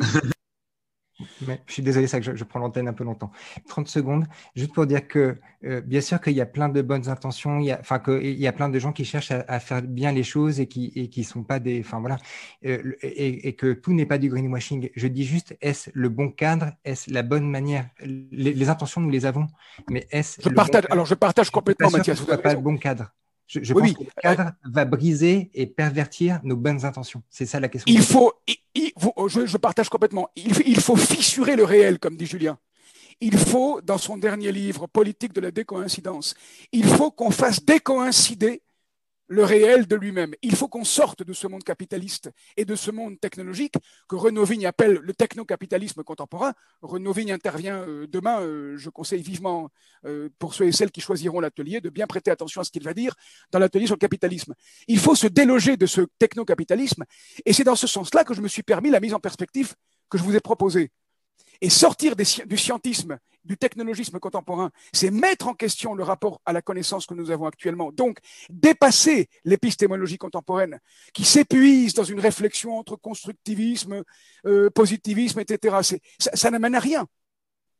Il faut interroger la posture scientifique issue de la modernité, je crois identifiable dans cette phrase capitale de Machiavel, les hommes jugent plutôt aux yeux communs, car tout le monde peut voir, mais comprendre bien peu. Il faut qu'on réapprenne à voir ce que la phénoménologie veut faire. Et deuxièmement, il faut dépasser le présupposé libéral en dépassant l'anthropologie issue du choix heuristique de Hobbes. Nous ne sommes pas que des agents économiques qui sont des individus libres, égaux entre eux et rationnels, c'est-à-dire désincarnés, sans sexe, sans âge, sans origine ethnique. Il faut que nous reconnaissions que nous avons un sexe, même si le genre est collatéral par rapport au sexe, ce n'est pas la question. Mais jusqu'à nouvel ordre biotechnologique, nous prenons naissance avec un sexe biologique. Et même si nous devenons homosexuels et tout ce qu'on veut, ça n'a c'est pas corrélatif et superposé. Mais nous avons un sexe, nous avons un âge, nous ne naissons pas adultes, nous ne sommes pas égaux entre nous spontanément. Pour devenir égaux entre nous, encore faut-il qu'on nous en donne les moyens. Nous, nos éducateurs. Et nous avons des cultures différentes, des origines ethniques et donc culturelles, géographiques différentes, et qui fait la beauté de l'humanité, sa diversité. Et donc, je suis bien d'accord avec vous, Mathias, il faut sortir du paradigme contemporain. Et pour tout dire, moi je crois qu'il faut sortir des mots de la gestion. La SPSG va peut-être devoir bientôt se nommer autrement, parce que la notion de science, la notion de gestion, j'espère qu'on va arriver à les dépasser telles qu'elles sont actuellement entendues. Et le mot de management, pour vous faire une confidence personnelle, j'en ai par-dessus la tête. Le mot de management d'entreprise, ça ne m'intéresse plus du tout, du tout, du tout.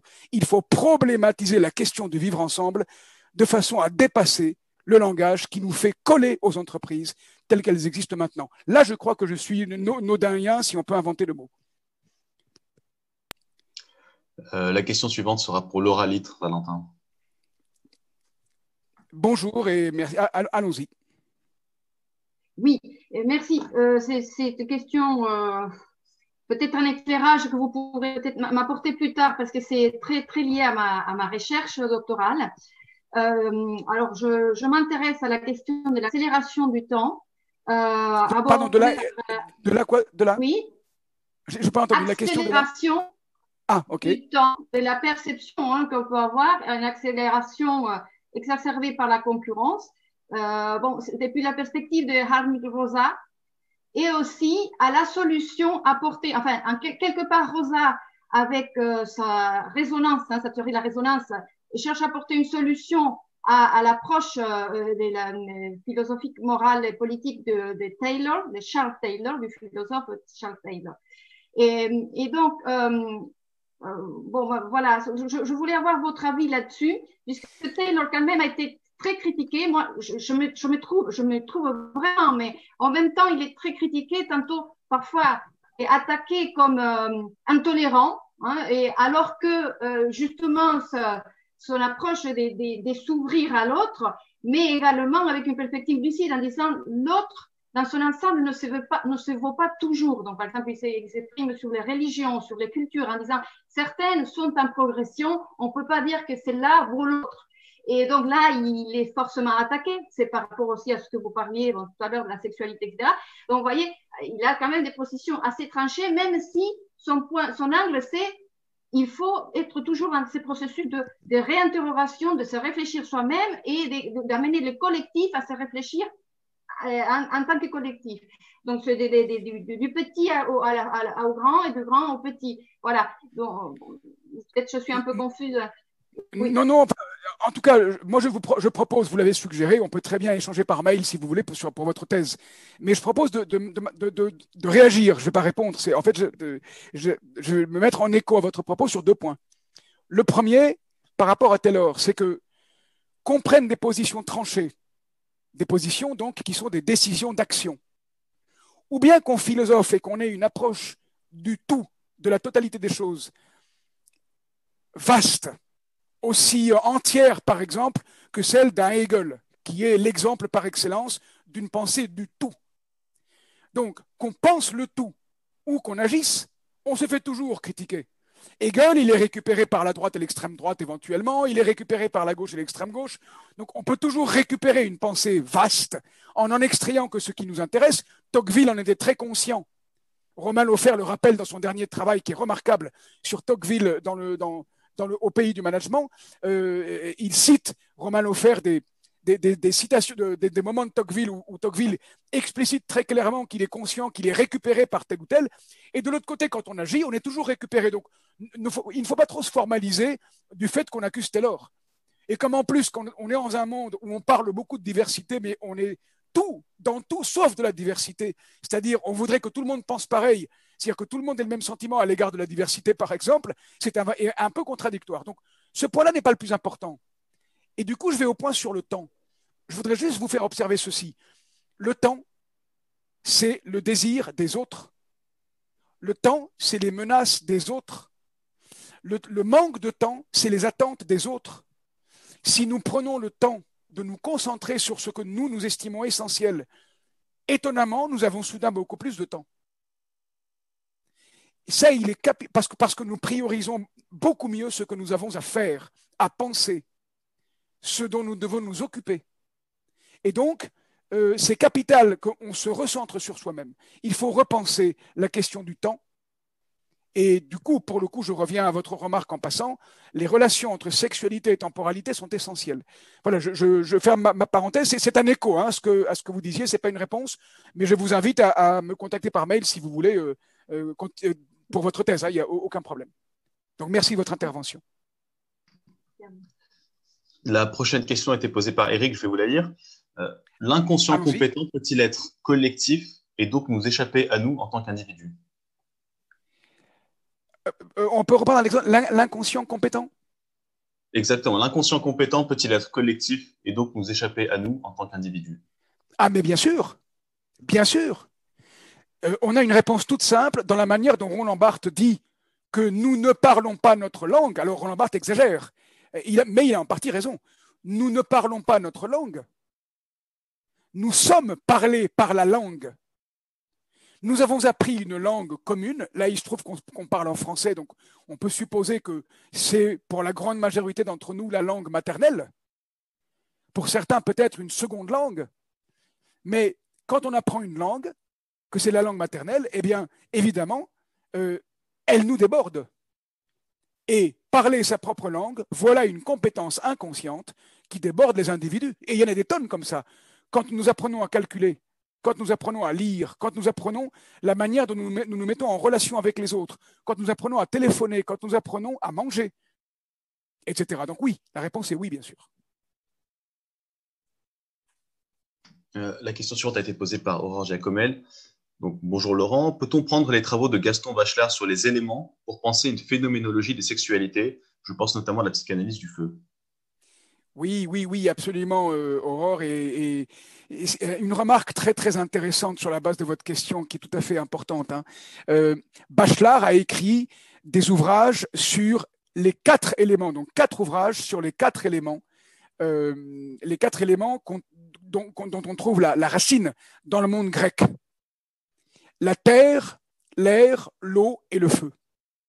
Ce qui est très intéressant à observer dans l'horizon de l'intervention de François Julien hier, c'est que dans le taoïsme, il y a un 5e élément, qui est le métal. Et Bachelard n'en parle pas, quoique. Et je vais vous dire dans quel sens on peut dire qu'il en parle. D'abord, du côté taoïste, les 4 éléments sont la terre, le bois, l'eau et le feu. Et le bois, c'est l'air. Pour le taoïsme aussi. Donc, la terre, l'air, l'eau et le feu on les retrouve dans le taoïsme, la terre, le bois, l'eau et le feu. Et le métal en Occident? Eh bien, le métal, on n'en a pas parlé. Le métal, on l'a utilisé. Parce que le métal, on a rêvé d'en faire de l'or. C'est l'alchimie en Occident qui en parle. Et après l'alchimie, c'est qui?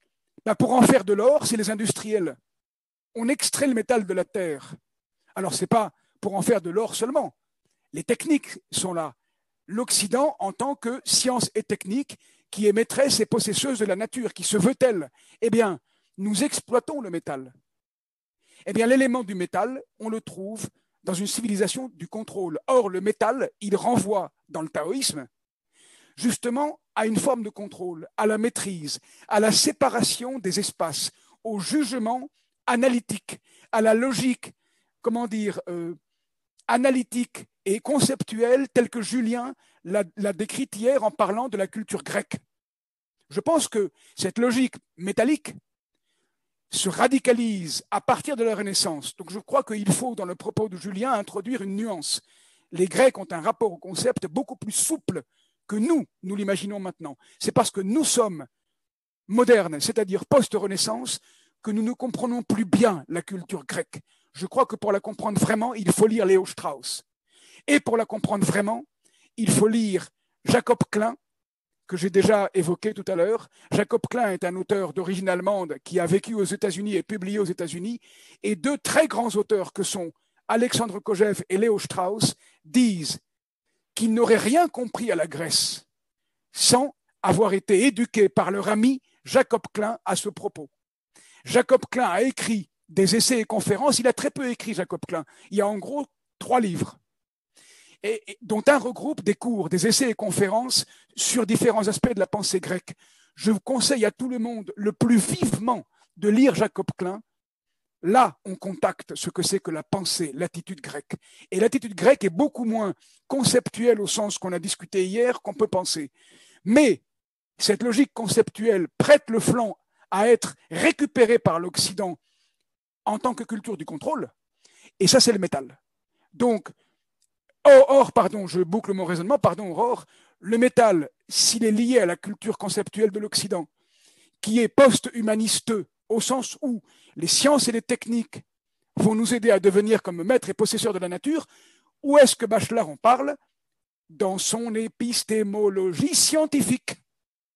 Ça veut dire que tout le travail de Bachelard autour de la formation de l'esprit scientifique est un travail sur le métal. Je ne crois pas qu'il le sache ou que ça l'ait intéressé ou qu'il se soit approché de la culture du Tao, mais je ne connais pas assez Bachelard pour vous le dire, mais je pense qu'on peut comprendre la totalité de l'intention de Bachelard à travers l'approche par les éléments, et pas seulement les 4, mais les 5. Voilà, j'espère que j'ai assez répondu à votre question. Aurore, sur ce point, on peut en parler si vous voulez à l'avenir. Voilà. La prochaine question est de Guillaume Rosquin, je vais également la lire. Il n'est pas possible de salarier Socrate par principe de subordination, ni de vendre son propos hors sophisme. Quel modèle économique pourrions-nous imaginer pour subventionner Socrate? C'est une excellente question. L'amitié, qu'on redécouvre les relations, l'amitié, l'amour. Qui payait Socrate? C'était ses copains. Des gens qui le respectaient assez pour dire, mais lui, il faut absolument le financer, cet homme-là, il faut l'empêcher de devoir travailler pour vivre. Il faut le laisser jouir de ses loisirs, parce que qu'est-ce que c'était que le loisir à l'époque grecque? C'était le négocium. Pardon, c'était l'inverse du négocium. C'était l'inverse du négoce. Le négocium, c'est la négation du loisir en latin. Nier l'osium. L'osium, c'est le loisir grec. C'est ne rien faire, c'est-à-dire ne pas travailler, ne pas s'aliéner au travail des choses concernant le corps pour s'occuper de la beauté et de la question du sens qui concerne l'âme. Donc, et Socrate qui le faisait si bien et qui ne voulait pas jouer le jeu économique et commercial du monde du travail, donc qui ne voulait pas se faire payer comme le faisaient les sophistes, pour simplement parler avec les autres, eh bien, il était financé par ses amis. Le modèle économique s'appelle, en oubliant la notion de modèle économique, ça s'appelle l'amitié. Dépassons y compris la notion d'économie. Je rappelle que l'économie, alors c'est là où la question des genres réintervient. L'économie est à l'origine l'oikonomos, la loi du foyer, de la famille, de la vie privée, dont la femme était la représentante par excellence dans la famille, bien qu'il y eût le mari et le père qui dominaient en autorité la femme. Quoique, nuance, lisez attentivement le premier livre de la politique d'Aristote, très attentivement, entre les lignes, comme dirait Léo Strauss. Mais l'économie telle qu'elle est devenue, on en a besoin, mais peut-être pas tant que ça. Quand on parle de retrouver le sens d'une économie locale, le sens du lieu par rapport à la mondialisation. Rappelez-vous, le danger d'une révolution massive qui va vers la solution finale en faisant table rase du passé. Eh bien, l'un des efforts, c'est qu'on recontacte le sens de la proximité. Et donc, il faut peut-être même oublier la notion de modèle et la notion d'économique au sens contemporain. La manière de rendre possible qu'existe Socrate, qui ne gagne pas d'argent pour vivre, c'est qu'on retrouve le sens d'une amitié et d'un respect tel de la puissance de pensée, de problématisation, de beauté des uns ou des autres, que nous soyons capables de faire des dons tout simplement. Et je le dis d'autant plus tranquillement que je sais que ça existe. Un très grand acteur, pardon, dont je souhaite me rappeler le nom, mais j'ai appris hier, a fait un don à toutes sortes d'amis pour les remercier parce qu'ils l'ont aidé dans sa carrière. Mais c'est une merveille, c'est une reconnaissance formidable. Georges Clooney. Qu'on retrouve l'amitié et l'amour. C'est ça l'une des réponses. Voilà, je pense que c'est... Et on a beaucoup perdu le sens de la relation, c'est à réapprendre. Derrière la relation, il y a la confiance. Quelques mots-clés, pour réarticuler la proposition que je vous ai faite. Derrière la question des sciences, il faut retrouver une posture de l'écoute, du regard et de l'écoute. Pas de la prédation seulement et utiliser les mains pour connaître. Derrière la question de l'anthropologie moderne qui force la méfiance, il faut reprendre confiance, redécouvrir la notion du lien, de la défaillance légitime et de la douceur. Et pour apprendre à faire tout ceci, il faut réapprendre à réfléchir. Et tout ceci doit passer, encore une fois, je crois, par une phénoménologie des sexualités. Continuons. J'invite donc Marie-Christine Villagordeau à prendre la parole pour poser sa question. Oui, bonjour Laurent. Bonjour. Votre exposé, c'est toujours un plaisir de vous entendre. Quand vous dites sortir des mots de la gestion, est-ce que, et là je crois que vous avez commencé à répondre, est-ce que introduire l'anthropologie avec les travaux de Moss dans le donner, recevoir, rendre pourrait nous permettre de réapprendre le lien social, réapprendre la relation avec l'autre, l'autre qui nous nourrit? Mais je crois que vous avez commencé à répondre. Oui. Alors, vous me direz, quand je réponds, si j'avais en effet commencé à répondre avec votre hypothèse, mais la question d'abord est excellente. Oui, bien sûr. Bien sûr. Et surtout que l'économie du don et du contre-don est une économie qui n'est pas fondée sur l'argent. Donc, il faut réinventer peut-être des formes de troc ou je ne sais quoi, en passant par des monnaies locales, etc. Mais moi, je ne suis pas économiste et je ne voudrais surtout pas l'être. Parce que c'est une circonscription de la compétence à une manière de regarder le monde qui resterait, comme dirait Naudin, Mathias, prisonnière du paradigme contemporain où nous sommes mis. Mais je me méfierais de quelque chose, Marie-Christine, c'est de ceci. Ce n'est pas les mots qui vont donner la réponse. Pourquoi? Parce que dans le monde économique, saturé de court-termisme et d'urgence, nous ne pensons jamais. Nous réagissons. Et là, je pense avec Mathias, tous les mots qu'on emploie ont le risque gigantesque d'être fétichisés, de devenir des slogans, de devenir des porte-drapeaux, de devenir des mots valises qui ne veulent plus rien dire. Et donc, le danger très, très radical, c'est que loin d'aider, quand on s'accroche à des mots, on détruit ce qu'on voudrait servir. Donc, ce n'est pas les mots en tant que tels qui deviendraient des mots clés qui peuvent nous aider, c'est d'user des mots quand ils ont du sens. Et surtout d'essayer de faire ce que l'on tente de dire. Mais ce n'est pas de dire l'essentiel, c'est d'échanger, c'est de comprendre, c'est d'user de notre langage sans le spécialiser. Ça, c'est le problème des expertises spécialisées scientifiques et techniques. Donc, d'user du langage sans le spécialiser et d'user du langage sans l'idéologiser. Ça, c'est le problème des slogans. On n'est jamais aussi loin de l'éthique que quand on hurle qu'on parle d'éthique. En tout cas, potentiellement. Donc, bien sûr, ces mots, mais ce n'est pas les mots en tant que tels. C'est la dynamique de l'échange. Et rappelez-vous, ce que Julien a dit qui est remarquablement important hier, ce n'est pas en disant « faites-moi confiance » qu'on obtient la confiance. Il faut le faire. Il faut forcer la confiance par la qualité de ses attitudes. Alors, ce n'est pas facile. Moi, je ne prétends pas du tout savoir le faire. Mais il faut se méfier de ne faire que parler. Voilà ce que m'inspire votre question. Merci. Je vous en prie. La prochaine question vient de Jérôme Lecoq. Comment concilier la douceur que vous revendiquez et la violence du questionnement socratique? Ce n'est pas violent le questionnement socratique. C'est violent dans le sens où Socrate a subi les effets d'un apprentissage inaugural. Il est le premier, le geste socratique, c'est d'avoir fait descendre la réflexion dans les réflexes, dans le monde des réflexes. Au préalable, en Grèce, la réflexion est extérieure à la cité.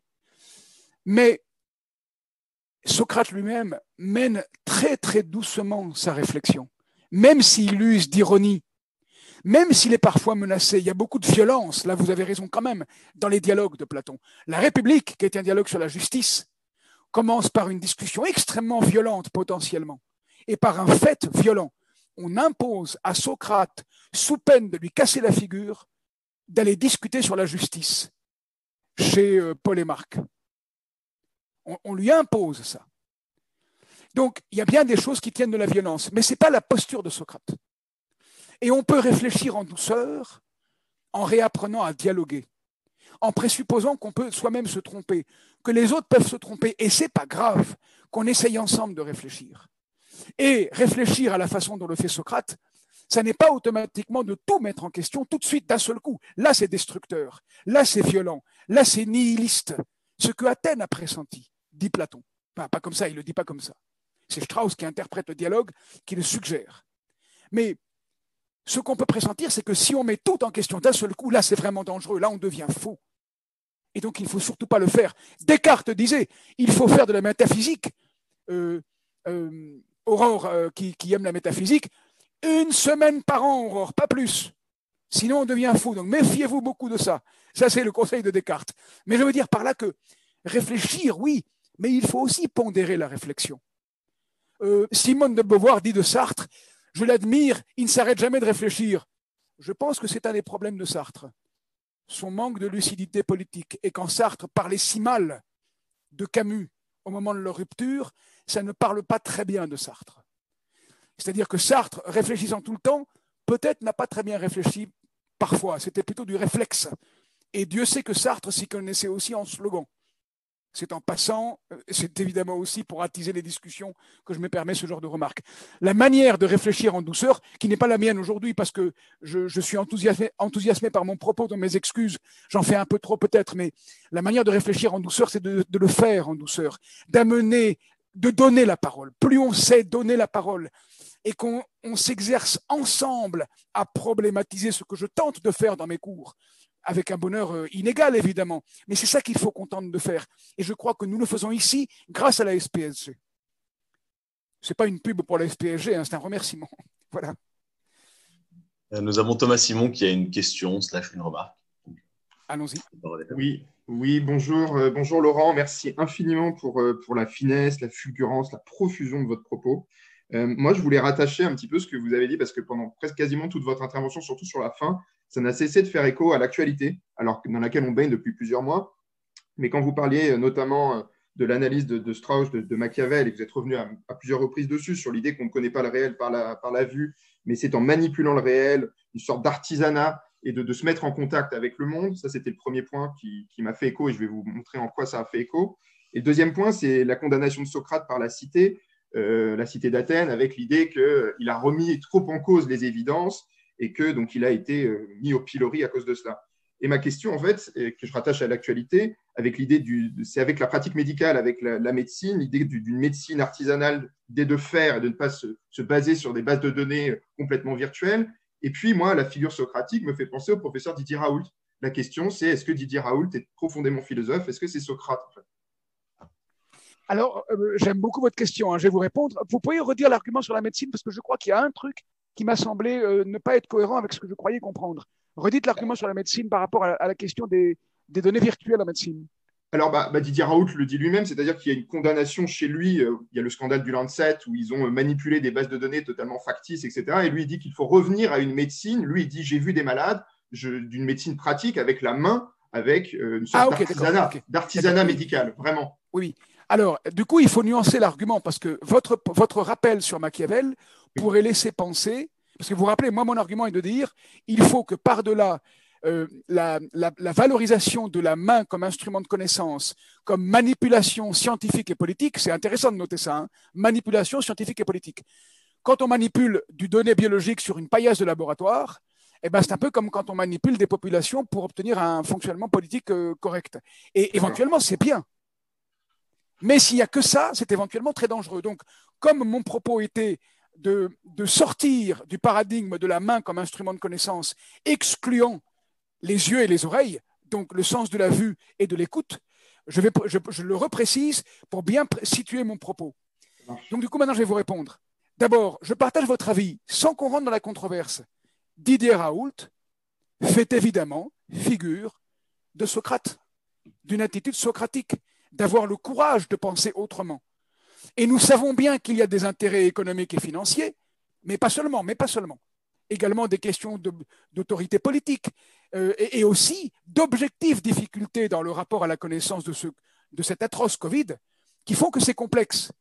Donc Raoult, c'est pas parce qu'il joue le rôle socratique qu'il a raison, mais c'est excellent qu'il existe. Et moi je trouve, deuxième point, que quand il argumente en disant « moi je vois des patients et je sais ce que c'est qu'un contact avec les patients », y compris manuel, ce n'est pas la main au sens de Machiavel seulement. C'est la main au sens d'un contact avec un corps souffrant, dont il y a eu une réflexion remarquable sur la manière dont les entreprises se rapportent à des situations de personnes qui ont des cancers dans l'un des ateliers précédents. C'est de se rapporter au corps souffrant, se rapporter au corps vécu, se rapporter au patient avec un diagnostic qu'on établit en palpant le patient. C'est de moins en moins enseigné en médecine. Les médecins sont dans un rapport de plus en plus médiatisé par les données virtuelles, par les nouvelles technologies, et ne savent plus ce que c'est qu'un corps. Ils savent ce que sont des molécules, ils savent ce que sont des cellules, ils savent ce que sont des particules, ils savent ce que sont des tissus, mais un corps, ils ne savent plus. Et surtout un corps qui parle, un corps de quelqu'un, et non pas seulement des maladies. Et là-dessus, je partage votre avis. Exemple, il y a 13 signes pour identifier une appendicite. Il y a seulement 3 signes qui sont enseignés maintenant en médecine. Sur les 13 que les médecins connaissaient quand il n'y avait pas les instruments techniques dont nous disposons maintenant pour nous aider à diagnostiquer les choses.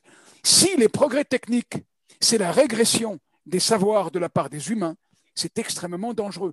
Et c'est ça qui se passe en aviation aussi, etc., etc. Donc voilà, je crois qu'on est d'accord sur pas mal de points ensemble. La raison pour laquelle je suis très heureux de votre question, c'est que, en parlant de médecine, on reparle du corps, non pas seulement que nous avons, qui est l'instrument de notre volonté, dont on ne saurait pas d'ailleurs où elle se trouve, hein, voilà, mais on parle du corps que nous sommes.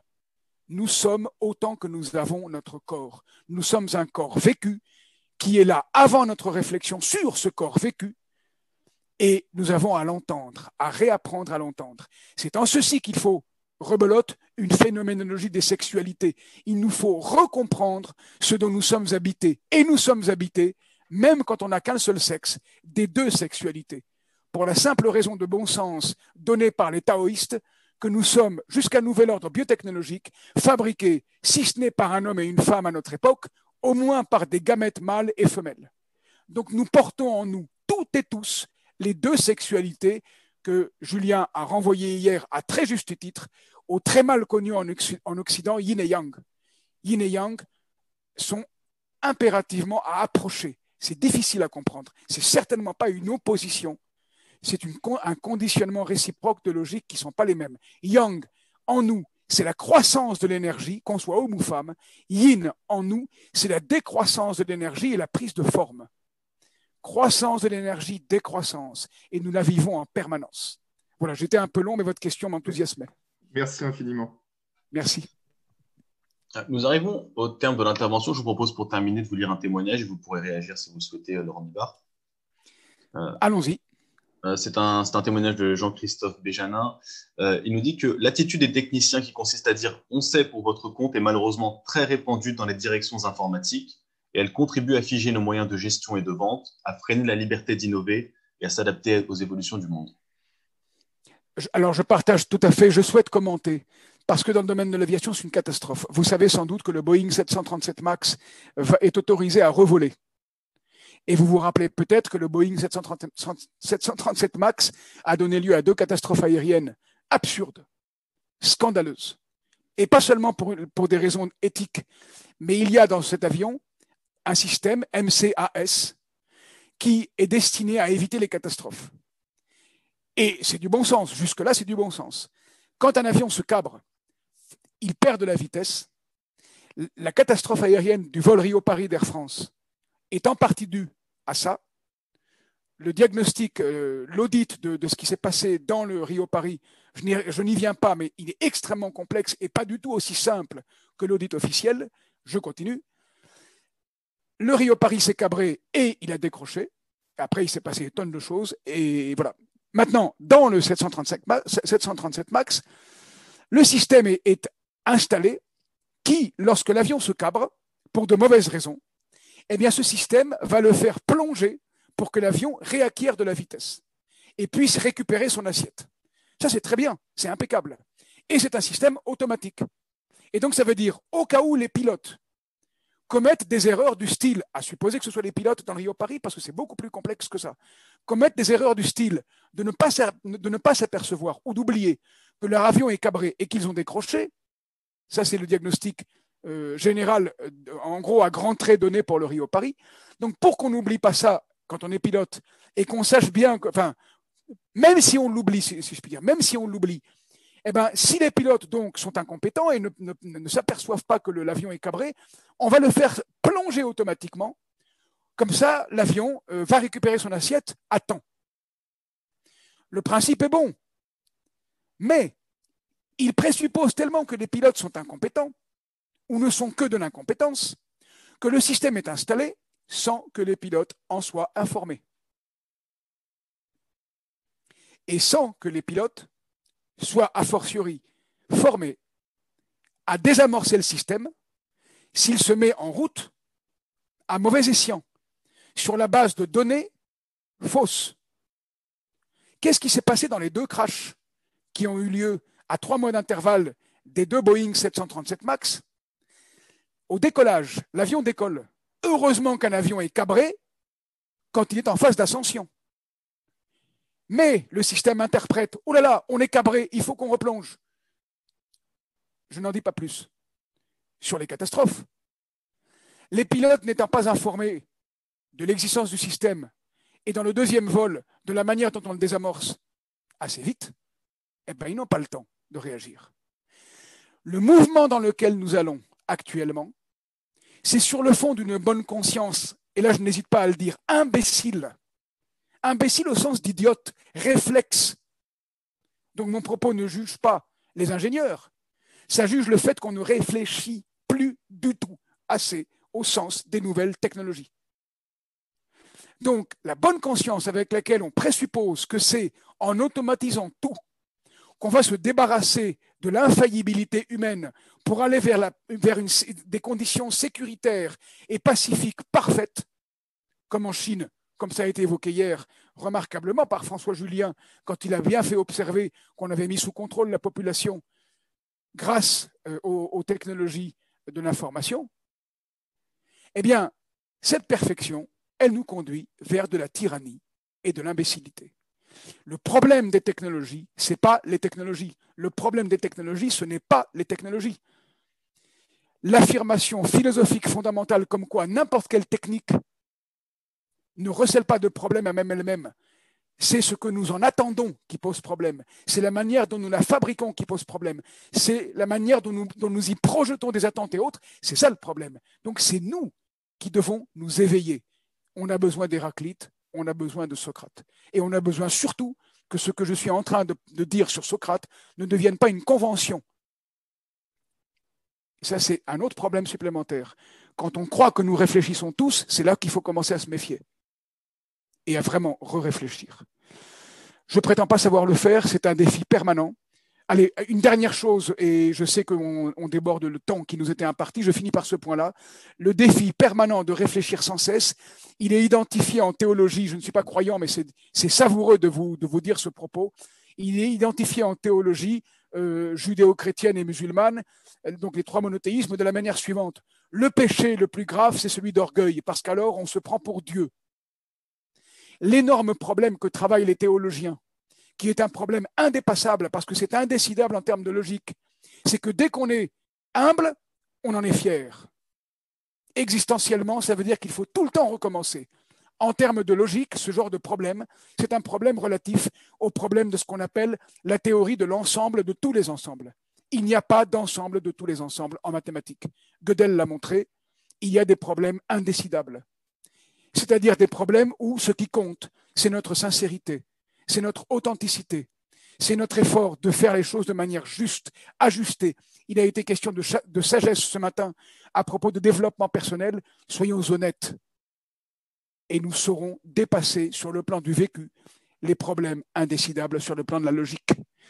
Merci. Et je ne prétends pas savoir le faire, pour le coup. Voilà, on va s'arrêter là parce qu'effectivement, on a débordé. Merci d'avoir été présent. Merci de vos questions. Et j'espère que je ne me suis pas exprimé trop vite. Je craignais beaucoup de ne pas avoir le temps suffisant pour vous dire ce que je souhaitais vous dire.